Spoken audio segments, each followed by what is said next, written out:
예배를 드립니다. 오랜만에 아이들과 함께 이렇게 예배를 드리는데요. 우리 옆에 있는 분들, 또 우리 아이들, 우리 청소년들 바라보면서 이렇게 한번 인사하겠습니다. 당신과 함께 예배함이 기쁨입니다. 당신과 함께 예배함이 기쁨입니다. 할렐루야. 예, 여러분과 함께함이 저 또한 예배함이 기쁨이 됩니다. 네. 오늘 우리가 나눌 하나님의 말씀은 정교인 수련회 기간 동안 깊이 묵상해야 할 주제입니다. 모퉁이 돌이 세워가는 위드, 영어로 제가 표현을 해놨는데 함께라는 뜻이죠. 공동체를 어떻게 만들어 갈 것인가 라는 주제를 가지고 오늘 주제 설교를 좀 하려고 합니다. 모퉁이 돌이 세워가는 공동체, 여러분 공동체라고 이야기한다면 한 사람을 가리켜서 공동체라고 말하지 않습니다. 최소한 두 사람 이상이 있어야 그래서 공동체다 이렇게 우리가 말을 할 수가 있겠죠. 그래서 여러분 오늘 저는 세 가지를 한번 살펴볼 텐데요. 첫 번째는 모퉁이 돌이 세워가는 공동체 구성원 중에 여러 사람이 있다면 그 구성원 중에 그 한 사람이 무엇을 차지하는가, 그 한 사람이 어떤 의미를 가지는가 먼저 살펴보고, 두 번째는 그 한 사람 한 사람이 무엇을 해야 하는가를 또 한번 보도록 하겠습니다. 그리고 마지막에 모퉁이 돌이라고 하는 이 모퉁이 돌이 가지고 있는 가장 큰 성경적인 특징을 여러분과 함께 나누면서 이 3일 동안 하나님이 주시는 그 은혜를 깊이 한번 체험해 보려고 합니다. 여러분 이것을 알고자 오늘 우리는 2장 20절로 22절만 읽었습니다마는 여러분 앞부분에 있는 2장 1절로부터의 말씀을 조금 더 주목하면서 오늘 한번 따라오시면 참 좋을 것 같습니다. 첫 번째는 모퉁이 돌이 세워가는 공동체 구성원으로서 한 사람이 누군가, 바로 오늘 우리가 인사했던 사람, 당신과 함께 예배함이 기쁨입니다 라고 우리가 인사했던 그 한 사람 도대체 누군가 한번 보려고 합니다. 여러분 성경에 2장 8절을 한번 보시겠습니까? 2장 8절입니다. 이 말씀 오늘 아이들도 같이 있기 때문에 우리가 큰 소리로 같이 한번 읽어보겠습니다. 시작. 너희는 그 은혜에 의하여 믿음으로 말미암아 구원을 받았으니 이것은 너희에게서 난 것이 아니요 하나님의 선물이라. 아멘. 은혜에 의하여 믿음으로 말미암아 구원을 받았는데 이것은 너희에게서 난 것이 아니고 하나님의 선물이다 이렇게 말씀하고 있습니다. 하나님께서 우리에게, 우리 여기에 있는 다음 세대에게 선물을 주셨는데 그게 뭐냐면 두 글자로 은혜라고 그렇게 표현을 담고 있습니다. 은혜는 아무에게나 베푸는 것이 아니죠. 내가 정말 아끼고 사랑하고 정말 귀하게 생각하는 그 사람에게 베풀 수 있는 것이 은혜입니다. 그것을 받을 때에 선물이라고 이야기할 수 있겠죠. 우리도 또한 다른 사람에게 은혜를 베풀 때 많은 고민을 할 겁니다. 그 중에서도 가장 내가 아끼고 가장 귀하게 생각하는 그 사람에게 우리는 은혜를 베풀곤 하지요. 여러분, 내게 가장 귀한 존재라고 한다면요, 내가 선물을 베풀 수 있는 최고의 선물이 되기 때문에 아닐까 그런 생각이 들었습니다. 하나님은 우리를 가리켜서 당신이 받은, 하나님께서 받은 최고의 선물로 여겼기에 자신이 가진 최고의 선물 바로 은혜를 우리에게 베풀어 주셨습니다. 한번 따라서 할까요? 하나님께서 우리에게 은혜를 주셨습니다.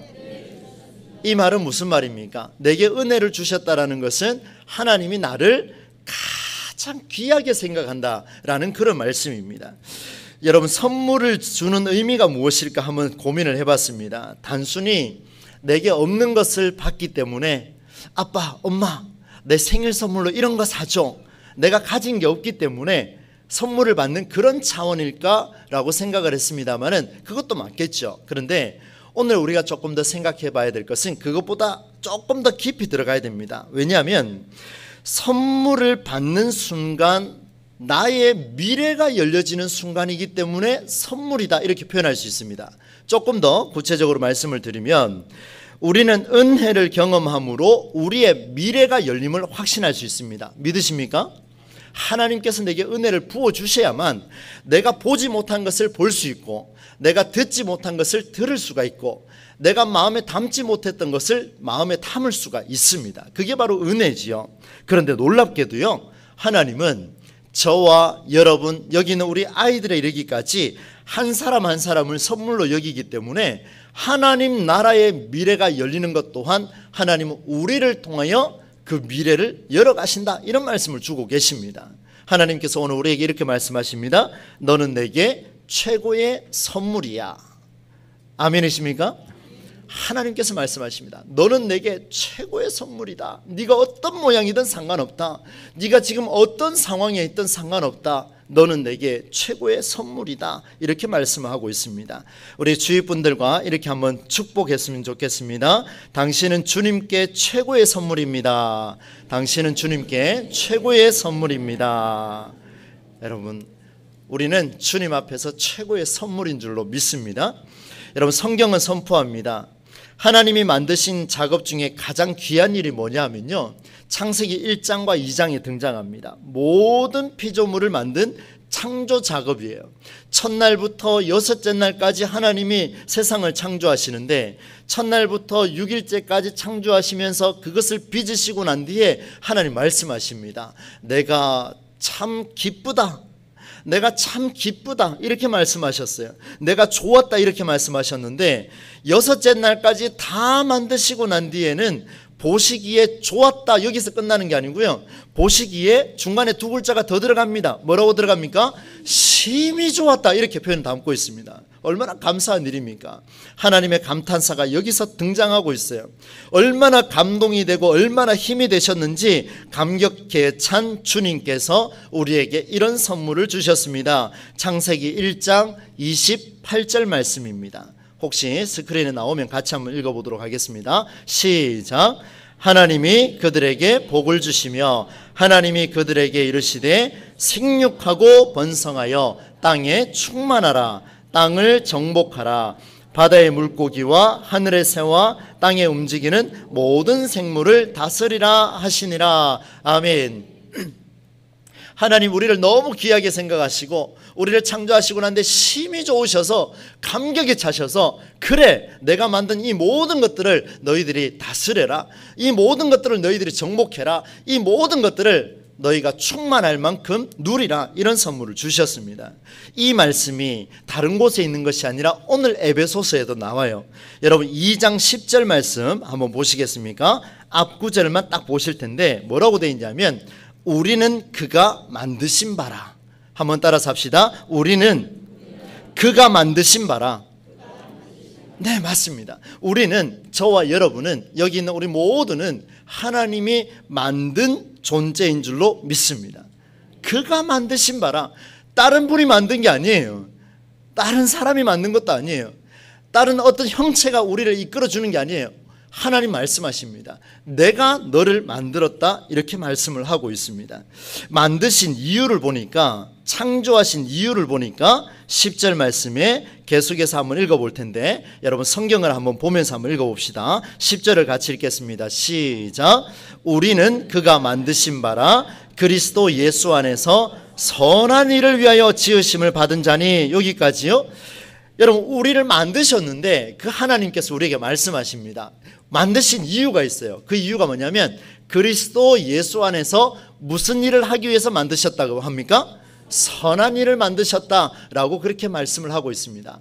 하나님, 이 선한 일은 도대체 무엇입니까? 내용을 보니까 창세기에서는 생육하고 번성하고 땅에 충만하고 땅을 정복하고 땅을 다스리라. 신약에 딱 오니까 뭐라고 이야기합니까? 그리스도 예수 안에서 선한 일을 하라.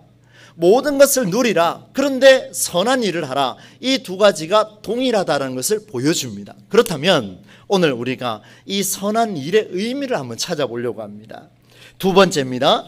모퉁이 돌이 세워가야 할 공동체의 목표, 선한 일을 해야 될 텐데 이 선한 일을 어떻게 세워갈 수 있을까? 많은 고민이 들었습니다. 그래서 성경을 계속 읽어보고 또 읽어보는데요, 도대체 이 선한 일이 무엇입니까? 하나님 무엇입니까? 라고 묻는데 하나님 지혜를 주시는데요, 이런 지혜를 주셨습니다. 모퉁이 돌이라는 지혜를 딱 주셨어요.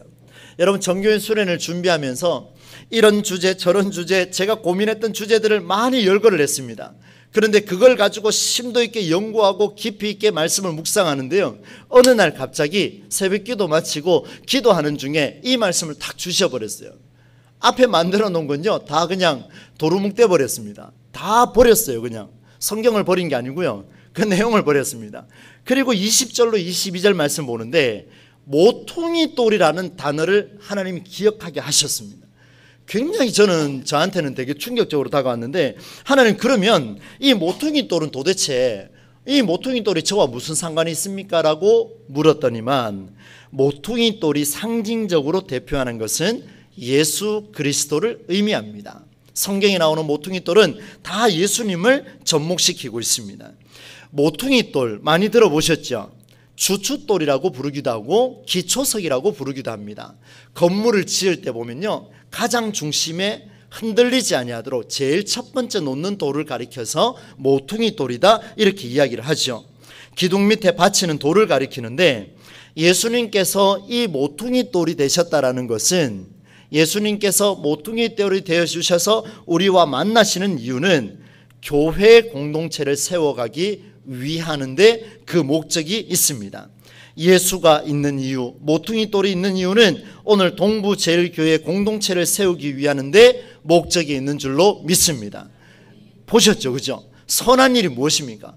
모퉁이 돌이 되어서 교회 공동체를 건전하게, 거룩하게, 아름답게 꾸며가는 일이 선한 일이고 생육하고 번성하고 땅에 충만한 일이다 하는 말씀을 주셨습니다. 모퉁이 돌이 세워가는 이런 일 너무나도 귀합니다. 그러면 도대체 예수님 어떻게 하셨습니까? 라고 질문했더니만 성경은 또다시 말씀해 주십니다. 2장 14절 말씀 같이 한번 읽어보겠습니다. 2장 14절 시작. 그는 우리의 화평이신지라 둘로 하나를 만드사 중간에 막힌 담을 자기 육체로 하시고, 네, 그리고 16절 같이 한번 읽겠습니다. 시작. 또 십자가로 이 둘을 한 몸으로 하나님과 화목하게 하려 하심이라. 원수된 것을 십자가로 소멸하시고, 이렇게 기록하고 있습니다. 네, 질문을 드립니다. 둘로 하나를 만드사 원수된 것, 곧 중간에 무엇을 자기 육체로 하셨다고 표현하고 있습니까? 모르시죠, 그죠? 우리 아이들한테 한번 제가 물어보겠습니다. 맞춰보세요. 둘로 하나를 만드사 중간에 무엇을 자기 육체로 헐었다고 14절에 나옵니까? 하나님. 또 뭐가 있을까요? 정답. 십자가? 막힌 담. 그렇죠. 우리 다음 세대입니다. 맞췄어요, 여러분. 박수 한번 쳐주세요. 제가 기억하고 선물 꼭 드리도록 하겠습니다. 우리 신권사님 저를 좀 찾아오십시오. 여러분 보십시오. 중간에 막힌 담을 무엇으로 하셨다고 그렇게 합니까? 자기 육체로 하셨다는 거예요. 모퉁이 돌이 딱 되는 순간 무엇을 하느냐면요, 중간에 막혀있는 담이 있는데 이 담을 아무도 무너뜨리지 못하니까 누가 가서 합니까? 내가 들어가서 그 담을 무너뜨리겠다는 거예요. 해머로 때려도 안 되면 내가 가서 무너뜨리겠다는 거예요. 죽을 때까지 내가 무너뜨리겠다. 그 모습을 보여주신 분이 바로 예수님이시죠. 그것을 가리켜서 십자가를 지셨다 이렇게 말씀을 이어주고 있습니다. 여러분, 이 일은요, 건널 수 없는 땅을 연결하는 다리와 같습니다. 끊어진 다리를 연결하는 다리와 같습니다. 다리가 있으면 따로 떨어져서 따로 떨어진 힘들이 모여서 큰 힘을 만들 수 있습니다. 혼자서 해결할 수 없는 일들을 같이 만들어서 시너지를 낼 수 있는 게 뭐냐면 중간에 다리 역할이죠. 여러분, 아픔과 아픔을 연결해서 기쁨을 만들어낼 수 있는 사람이 있다면, 오늘 우리 교회 공동체에서 2박 3일 동안 우리가 상처받은 자들이 있습니까? 마음이 상한 자들이 있습니까? 오늘도 외로워하는 자들이 있습니까? 우울증에 걸린 사람들이 있습니까? 그러면 여러분, 우리가 그들을 만나는 거예요. 그들을 만나면서 하나님과 이 사람 사이에 막혀져 있는 그 담을 우리 주님께서 하셨다면, 오늘 우리도 그 속에 들어가서 그 담을 무너뜨리는 작업을 우리 2박 3일 동안 한번 해보자는 겁니다. 그게 뭐냐면 모퉁이 돌이 세워가는 위드라는 공동체입니다. 하나님 우리에게 보여주시는 거죠. 다리 역할의 성경적 모범이자 모델은요, 예수님이십니다. 정말 중요하죠. 그가 모퉁이 돌이 되신 것은 성전을 세워감에 있습니다. 공동체를 세워감에 있습니다. 이제 그러면 조금 더 구체적으로 어떤 역사를 보여주는지 볼 텐데 21절과 22절 말씀을 함께 읽어보겠습니다. 21절 22절입니다. 시작. 그의 안에서 서로 연결하여 주 안에서 성전이 되어가고 너희도 성령 안에서 하나님이 거하실 처소가 되기 위하여 그리스도 예수 안에서 함께 지어져 가느니라. 할렐루야. 이 말씀입니다. 모퉁이 돌이 되어서 위드 공동체를 만들어 가는데 누군가는 다리가 되어야 되고 누군가는 막힌 담을 육체로 헐어야 될 텐데 그 일을 오늘 하나님께서는 우리에게 요청하고 계신다는 거예요. 저에게도 요청하고요, 여기 계신 우리 모두에게 요청하고 다음 세대 우리 아이들, 이 아이들이 이 나라 이 민족을 위해서 그 역할을 감당해낼 수만 있다면 여러분 우리 아이들을 통해서 기독교의 역사가 새로 쓰여지지 않겠습니까? 우리 청소년들을 통해서 저는 반드시 그렇게 되리라 믿습니다. 하나님은 우리 다음 세대 그냥 내버려 두지 않을 겁니다. 반드시 세워주실 겁니다. 놀랍게도요, 건물마다 서로 연결해서 가니까 이게 뭐가 되냐면요, 너희도 성령 안에서 무엇이 된다 그럽니까? 성경 보세요 빨리. 예. 너희도 성령 안에서 무엇이 된다 그럽니까? 하나님이 거하실 처소가 된다. 여러분 하나님 만나고 싶으신 분 아멘 하십시오. 네, 아직 못 만나셨습니까? 여러분 우리 아이들과 제가 이렇게 집회를 하게 되면요, 제가 가장 먼저 질문하는 게 있습니다. 여러분 하나님 만나고 싶으세요? 그러면 우리 아이들 뭐라고 대답하는지 아십니까? 그렇죠. 한 번 더 물어볼게요. 우리 아동바이들, 우리 유치부 아동바이들 하나님 만나고 싶으세요? 아유, 그래 가지고 되겠나? 만나고 싶으세요? 이 정도는 돼야 되지 않겠습니까? 예? 아멘. 뭐 끝나는 겁니까? 하나님 만나고 싶으면요, 막 그냥 사활을 걸어야 되는 거예요. 주여 만나고 싶습니다. 뭐 아멘. 할렐루야. 매주 오세요. 이렇게 되는 거예요, 여러분. 우리 아이들의 저 순수함이 하나님 아멘이라는 입을 통하여서 저 아이들을 사용하실 줄로 믿습니다. 여러분 보세요. 모퉁이 돌이 딱 돼가지고요, 눌리고 눌렸는데요, 그럼에도 불구하고 다리가 되고 막힌 담을 자기 육체로 딱 헐었더니만 그때 누구를 만나냐면 하나님이 거하실 처소를 만난다는 거예요. 하나님 만난다는 거예요. 얼마나 멋있습니까? 하나님 만나게 해주십시오. 하나님 어디 있습니까? 라고 질문하는 사람들 참 많습니다. 상담을 해보면 그런 사람도 굉장히 많아요. 그럴 때 제가 답변을 이렇게 줍니다. 그것은 당신이 다리가 되지 못했기 때문에 하나님 못 만난 겁니다. 당신이 막힌 담을 헐지 못했기 때문에 하나님 못 만난 겁니다. 저는 이렇게 답변을 줍니다. 여러분 보세요. 모퉁이 돌이 되면은 하나님께서 그 속에 거하시는 처소가 되겠다 약속을 주셨습니다. 오늘 우리 모두가 예수 그리스도 안에서 하나님이 거하시는 처소가 되기를 간절히 축원합니다. 마지막으로 하나만 더 보도록 하겠습니다. 이게 뭐냐면요, 모퉁이 돌이 지니는 가장 큰 특징이 있습니다. 이게 뭐냐면, 여러분 모퉁이 돌이요, 건축물이 있는데 가장 한쪽에 치우쳐서 또 중심에 있기도 하고 가장 먼저 놓는 돌이라 그랬습니다. 시작점이에요. 출발점이에요. 그런데 이 돌이 여러분 눈에 보일까요? 안 보일까요? 안 보여요. 여러분 처음에 놓을 때는 보이는데 건물이 지어지면 안 보입니다. 아름다움도 안 보입니다. 사람들의 평가도 없습니다. 완전히 숨겨졌기 때문에 다 사라져 버리죠. 그런데 안전 진단에 있어서 이 건축물이 안전하게 지어졌습니까? 라고 이야기하며 공무원들이 와서 보고 평가할 때 제일 먼저 보는 게 뭐냐면 주춧돌을 어디에 놓았는가를 본다는 거예요. 여러분 전문가는요 정확하게 압니다. 우리 하나님은 성전을 지으시고 우리를 성전으로 만들어 가시는 하나님이신 줄로 믿습니다. 우리 안에 모퉁이 돌을 어디에 놓았는지, 있는지 없는지, 여러분 삶 속에서 기초석의 삶을 살아내는지 안 내는지는 전문가이신 하나님은 분명히 알고 계신다, 이렇게 표현하고 있습니다. 여러분 이걸 보면서요 영어 단어가 하나 생각났습니다. 무슨 단어냐면, 이 건축물에 이 모퉁이 돌이 눌리지 않습니까? 아무 말도 못하고 계속 눌리는 거예요. 계속 눌려가는 거예요. 근데요 이 건물이 완전히 무너질 때까지 끝까지 버티는 게 뭐냐면 이 모퉁이 돌입니다. 그래서 인내하다, 견디다라는 단어가 여러 가지가 있는데 저는 그 중에 withstand라는 붙여서 읽습니다. withstand 이렇게 읽는데 이 단어를 딱 보는 순간 깜짝 놀랐습니다. 아하, withstand라고 하는 단어는 두 개가 분리되어 있는데 with는 함께라는 뜻이고 stand라는 단어는 일어서다는 뜻인데, 견디고 또 견디고 누가 알아주지 않아도 이름 없이 빛도 없이 끝까지 견디고 인내하고 건물을 지탱하는 것은 혼자서 할 수 있다는 겁니까? 아니면 같이 해야 된다는 겁니까? 할렐루야. 이게 교회입니다, 여러분.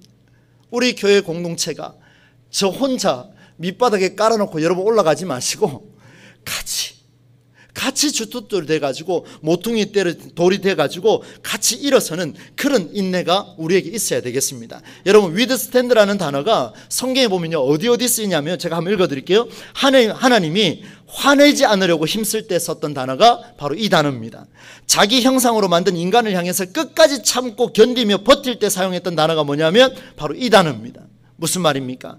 인생과 함께 일어서고자 저 백성을 완전히 무너뜨리지 아니하고 끝까지 인생을 품고 가시면서, 여러분, 저와 여러분은 하나님이 주시는 선물이잖아요. 하나님께 정말 귀한 존재잖아요. 그런 선물이지 않습니까? 그렇다면 하나님께서는 우리와 끝까지 함께 하기를 원하신다라는 것을 보여주고 있습니다. 이 놀라운 은혜가 우리 수련의 첫 출발 말씀으로 우리에게 들려지고 있습니다. 하나님이 인생과 함께 일어서려고 한 중요한 이유가 있는데, 중요한 과정이 있는데, 그게 뭐냐 하면 바로 하나님께서 이 세상과 함께 하고 싶어서 누구를 보내주셨습니까? 독생자 예수 그리스도를 보내주셨습니다. 인생과 함께 withstand 하고 싶지 않으셨으면 절대로 보내지 않았을 겁니다. 인생과 함께 withstand 하고 싶어서 누구를 보냈습니까? 내 아들 예수를 보내주셨습니다. 오늘 하나님께서 우리에게 주시는 메시지죠. 말씀을 정리해 보겠습니다. 우리는 하나님께서 빚어서 만든 세상에 단 하나뿐인 선물입니다. 그 선물은 선한 일을 감당해야 되겠죠. 선한 일은 다리 역할이라 말씀드렸습니다. 모퉁이 돌의 역할이라 말씀을 드렸습니다. 이 역할을 꾸준하게 인내하며 견디며 또 나아가는 것은 무엇이라 그랬습니까? 모퉁이 돌이다. 하나님께서 함께라는 의미를 혼자서 하시는 게 아니고요, 우리와 함께 하고 싶어서. 저 한번 보십시오. 얼마나 부족합니까? 생긴 것도 고만고만하고, 제가 저번에 잘생겼다 그러니까 아무도 반응이 안 하셔가지고 이제는 좀 고만고만하다고 이야기를 좀 할까 싶습니다. 이제 뭐 다음에는 못생겼다고 얘기를 해야 조금 반응을 하실 것 같은 느낌인데, 감사합니다. 여러분 보세요. 저와 같이 이렇게 부족한 인간도 하나님이 이 교회 공동체에 불러주셔가지고 여러분과 함께 위드하고 여러분과 함께 스탠드하고 위드 스탠드 하는데, 너 혼자 내버려 두는 게 아니고, 아들아 걱정하지 마라, 내가 너와 함께 할 것이다. 내가 너와 함께 할 것이다. 같이 한번 버텨보자. 같이 한번 이겨내보자. 사랑하는 동부제일교회 성도들이여, 하나님께서는 하나님이 거하실 처소가 되기 위하여 오늘도 모퉁이 돌의 삶을 살고자 몸부림치는 그런 부서를 원하시고, 그런 사람을 원하시고, 그런 교회 공동체를 원하고 계십니다. 오늘 저와 여러분이 이런 역사에 동참할 수 있기를 간절히 바랍니다. 한 구절만 말씀을 드립니다. 여러분, 하나님의 역사는요 쉬지 않고 계속됩니다. 한번 따라서 하겠습니다. 미래는 우리가 보는 것이 아니라 하나님이 볼 뿐이다. 이해가 되셨습니까? 미래는요 내가 보는 게 아니라 하나님이 보십니다. 그래서 그 미래는요 내가 보고 가능성을 묻는 것이 아니라 하나님이 보시고 판단하셔서 우리에게 주어 주신다라는 말씀이에요. 그럼 우리가 할 일은 지금 이 공동체를 위하여 작은 일에 헌신하시면 됩니다. 작은 일에 헌신하시면 돼요. 그 헌신은 제가 여러분을 몰라준다 해도 우리 하나님은 그가 모퉁이 돌이기 때문에 그 모퉁이 돌에 하나님이 거하시는 처소가 되겠다, 이런 약속을 주셨습니다. 2박 3일 기간 동안 여기는 우리 모두가 이런 공동체의 역사를 함께 써내려가는 복된 우리 동부제일교회 모든 성도가 되시기를 주님의 이름으로 간절히 축원합니다. 하나님 아버지, 은혜를 감사를 드립니다. 수련회 개회 예배로, 주일 낮 예배로 하나님 앞에 드리며 귀한 메시지를 가슴에 새깁니다. 우리를 향하여서 나의 가장 귀한 존재가 너다 말씀하여 주셨는데, 오늘 이 선한 일을 감당하고자 모퉁이대로 되기를 원합니다. 주여, 우리를 사용하여 주시고 우리를 내버려 두지 아니하시는 하나님과 함께 위드스탠드 할 수 있는 우리 모든 동부제일교회 소속들이 될 수 있도록, 권속들이 될 수 있도록 주님께서 붙잡아 주옵소서. 수련의 기간 동안 주님께서 이끌어 주실 줄 믿사오며 예수님의 이름으로 기도드리옵나이다. 아멘. 다 함께 찬송가